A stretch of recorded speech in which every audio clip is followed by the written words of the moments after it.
వారు వెళ్ళి ధోనికి కానీ రాత్రి ఏమీ పట్టలేదు. దేవుడు తన పరిశుద్ధ లేఖన వారికి బాగాను మనదరుడిలో మీకు దీవించడం కాక ప్రభునందు ప్రియమైన దేవుళ్ళారా, మరి మొన్నటి ఆదివారం వరకు కూడా దేవుని యొక్క కృపను బట్టి 45 దినాలు పరిశుద్ధాత్మ యొక్క కృపను బట్టి మత్తయి సువార్త మనం జ్ఞాపకం చేసుకుంటానికి దేవుడు ఇచ్చినప్పుడే దేవునికి మనం ఎంతైనా వందనస్తులం. ఈరోజు 21వ అధ్యాయం యోహాను సువార్త మనం జ్ఞాపకం చేసుకుంటే యేసుక్రీస్తు ప్రభువారు పునరుద్ధానం చెందిన తర్వాత 40 దినాలు ఆయా ప్రజలకు ఆయా చోట్ల తాను ప్రత్యక్షపరుచుకున్నాడు. అందులో భాగంగా 21వ అధ్యాయం మనం జ్ఞాపకం చేసుకుంటే మనకు కొన్ని జీవిత సత్యాలు మనకు తెలుస్తాయి. యేసుక్రీస్తు ప్రభువారు చనిపోయారు, సమాజపడ్డారు, తిరిగి లేచారు. తిరిగి లేచిన తర్వాత 20వ అధ్యాయం చూసుకుంటే వచ్చిన నాటకం కూడా తర్వాత జ్ఞాపకం చేస్తాను. సో మీరు తిరిగి లేచిన తర్వాత ఆయా సందర్భాల్లో శిష్యులకు తను ప్రత్యక్షపరుచుకుంటూ వస్తున్నాడు. 20వ అధ్యాయం మనం జ్ఞాపకం చేసుకుంటే ఆదివారం సాయంకాలం ఒకసారి పేజీ చెప్పండమ్మా.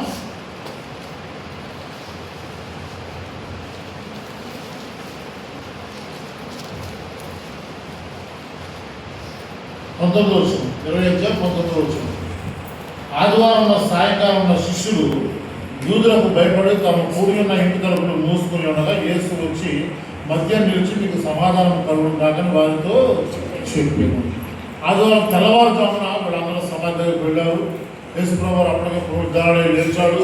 సమాధానం దొర్లించబడటం, మరియా, సలోమి, ఇక యోహానా ఇట్లా కొంతమంది వచ్చి ఏడవడం, యోహాను, పేతురు పరిగెట్టుకు రావడం, ఈ విషయాలు జరిగిపోయిన తర్వాత ఇక ఆదివారం సాయంకాల సమయం వచ్చినప్పటికీ అప్పటికే యూదులు అన్న కైప ఇట్లా కొంతమంది అందరూ కూడా ఈ యొక్క 12 మంది శిష్యులు 11 మంది శిష్యుల మీద మరొక కుట్ర పని వీళ్ళు కూడా ఏదో విధంగా భయపెట్టేసి వారిని ఏదో విధంగా నాశనం చేయాలని వారు ప్రణాళికలు పడుతున్న సమయాల్లో వీళ్ళందరూ కలిసి ఆదివారం సాయంకాలం శిష్యులు యూదులకు భయపడి తమ కూడిన ఇంటి తలుపులు మూసుకొని ఉండగా యేసు వచ్చి వారి మధ్య నిలిచి మీకు అంటే వారు భయపడి రహస్యంగా ఒక చోట ఒక గదిలో ఇంట్లో కూడుకున్నారు.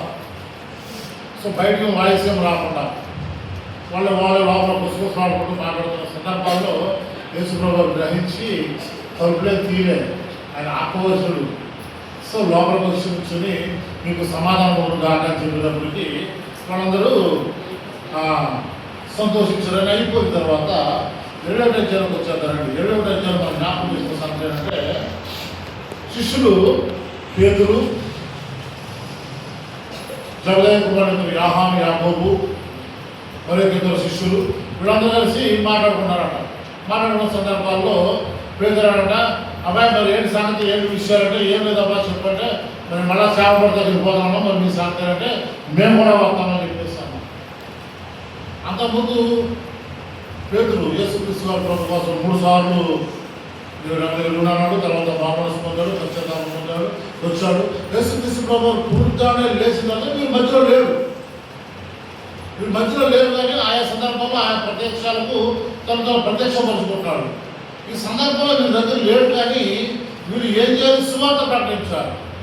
కానీ వారు ప్రాణాలు చేతితో పట్టుకుని భయపడుతూ సువార్తను పక్కన పెట్టారేమో బహుశా మళ్ళా వెళ్ళిపోరండి, పాత వృత్తిలోకి వెళ్ళిపోయారు, చేపలు పట్టడానికి వెళ్ళిపోయారు.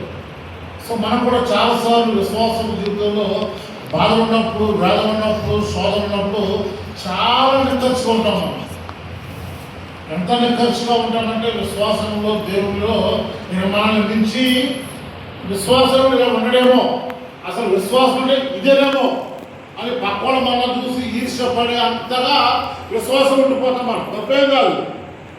కానీ మనం ఏదైతే సమస్య నుంచి తేరుకుంటామో, ఏదైతే పరిస్థితి నుంచి బయటపడతామో, ఏదైతే మనం కోరుకున్న దాని నుంచి బయటకు వస్తామో నెమ్మదిగా నామకార్థానికి అలవాటు పడిపోతాం. ఇదే ఈరోజు ప్రార్థన ఉంటే నామకార్థం. అదే శ్రమకాలంలో శుక్రవారం ఎవరు ప్రారంభమయ్యారమ్మా మాట్లాడారమ్మా. ఒక గుడి అక్కడ ఖాళీ ఉండదా? మరి ఏ అందలేదు ఊళ్ళో లేదా? దర్జా ఇంటి దగ్గర ఏకదాతి వేసి మంచం మీద పడు టీవీలు చెప్తారేమో బహుశా, నా దగ్గర అవాయిడ్ చేస్తున్నారు. దేవుని మందులు చెప్తున్నారు మన మందులు ఏది జనం అంతా ఏది ఈ దేశాలు ఎన్నోటో జ్ఞాపకం చేస్తుంది. చూడండి, సీమోను పేతురును దిగుమలమైన తోమాయు గలిలోని కానా ఊరు వాడు నతనీయులను జబదయి కుమారుడు అంటే యాహాను యాకోబుడు ఆయన శిష్యుల్లో మరిద్దరును కూడి సీమోను పేతురు అన్నాడు, నేను చేపలు పట్టబోతున్న వారితో చెప్పగా వారు మేము నీతో కూడా వచ్చామండి. వారు వెళ్ళి దోరెక్కి కానీ రాత్రి ఏమీ జాగ్రత్త. అట్రాలు ఆయన సృష్టికర్త చేతిలో ఒక వస్తువు ఉంటే మీ ఇష్టం వచ్చిన రంగులు వాడుస్తూ ఉంటే దేవుడు అడుగుదల ఎందుకు ఇవ్వాలి చెప్పండి? ఎందుకు ఇవ్వాలి దేవుడు నీకు? దేవుడు ప్రేమమేడు కాదనట్లే, కృపామేడు కాదనట్లే, సర్వశక్తిమంతుడు కాదనట్లే. కానీ దేవుని చిత్తానికి లోపడకుండా మనకు అవసరం ఉన్నప్పుడు ఒకలాగా, అవసరం లేనప్పుడు ఒకలాగా, మన ఇష్టానుసారంగా రంగులు మారుస్తుంటే దేవుడు ఎందుకు ఇవ్వాలి? అది నా ప్రశ్న ఈ రాత్రి గారి